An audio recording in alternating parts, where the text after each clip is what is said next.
A bend but don't break mentality and atonement by the offense sees the Seahawks lead the NFC West after the Seahawks' dramatic 24-20 win over the Cleveland Browns and the San Francisco's 31-17 loss to the Cincinnati Bengals. Now the Seahawks lead the NFC West with a 5-2 record, and the 49ers on a 3-game losing streak are now there at 5-3. Okay, back to today's game. The Seahawks scored 17 points in the first quarter and was shut out until the game-winning drive with 38 seconds left in the game when Geno Smith hit Jackson Smith-Njigba with 38 seconds left in the game. Credit the Seahawks defense that held the Browns to just 6 points in the second half. All right, let's go to the video. Maybe score the game-winning touchdown. It feels good. You just got to be ready when you're out there. When your number's called, and I had the opportunity to make a play, and Gino made the right read, and like I said, DK great block, and it was just great execution. When you caught the pass, did you know you were going outside, or you saw the block? I didn't. Oh well, it was a bubble route, so I'm kind of flaring to the outside. So I knew it was a chance. I could hit the outside.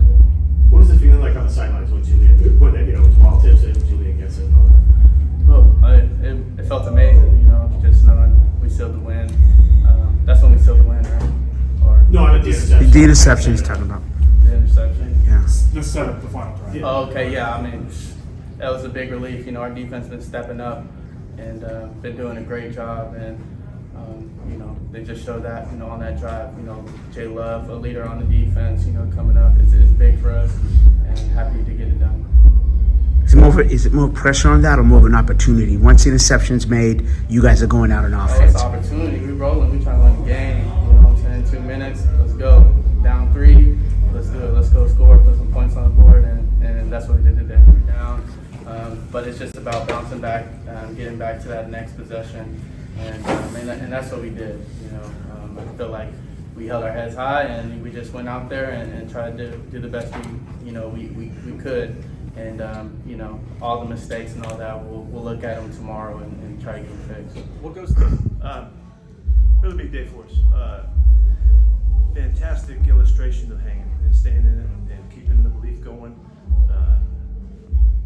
and giving ourselves a chance to win a football game. Beautiful illustration of that. When I don't know, 30 seconds or something like that took to win a football game. To celebrate the throwbacks and all that, I hope the fans loved it. It was fun for us, and it's a beautiful image, in the stadium and all. It was really cool to see that. We didn't talk a whole lot about it here after the game, but I know the guys really did appreciate the opportunity to do that, and I keep going back to all of the memories that everybody had.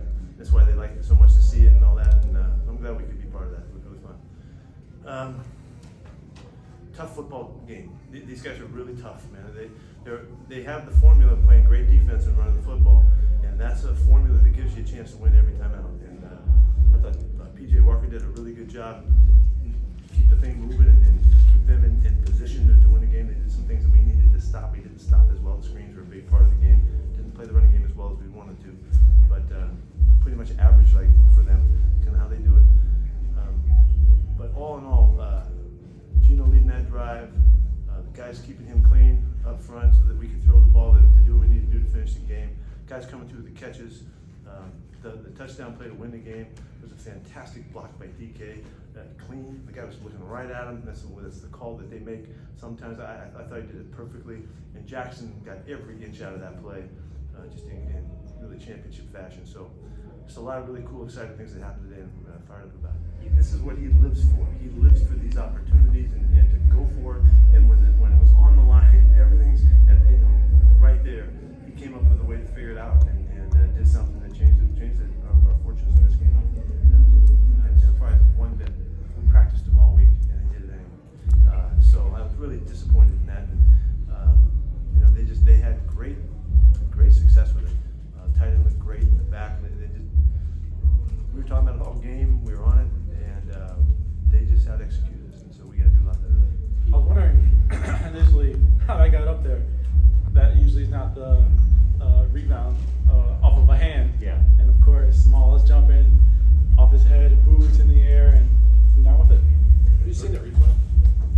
Yeah. You kind of stuck his head into the ball. It's me. He was like a prime Ronaldo right there. No, that play is all credit to Maul.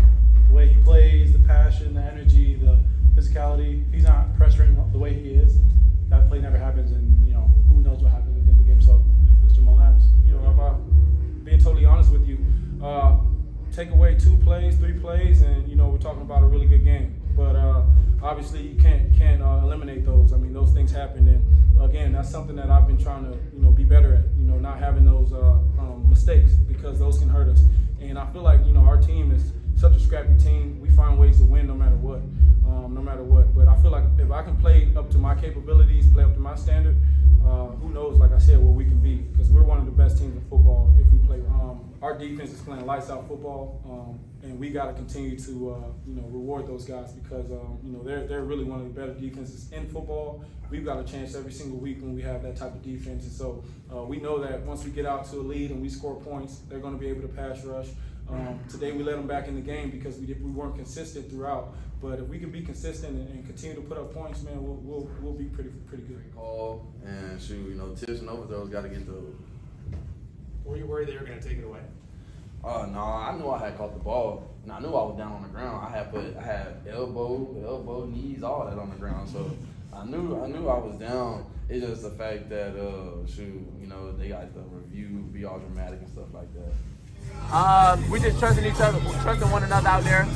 We trust that Coach Hurt gonna put us in the best position that we could be in, and we just gonna execute the call. That's really about it. And just the energy that you bring, but also Jamal Adams. Just talk about how important is that in the NFL to bring the energy.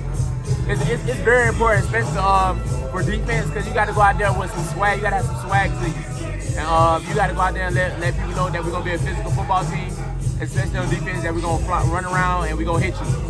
So I think that's very important. And then, so if you put that on tape, teams know what they're gonna go up against, and they know it's not gonna be an easy ball game. What was the adjustment you made on the screen game? Because it hurt you guys a little bit, but you adjusted just enough to win the game.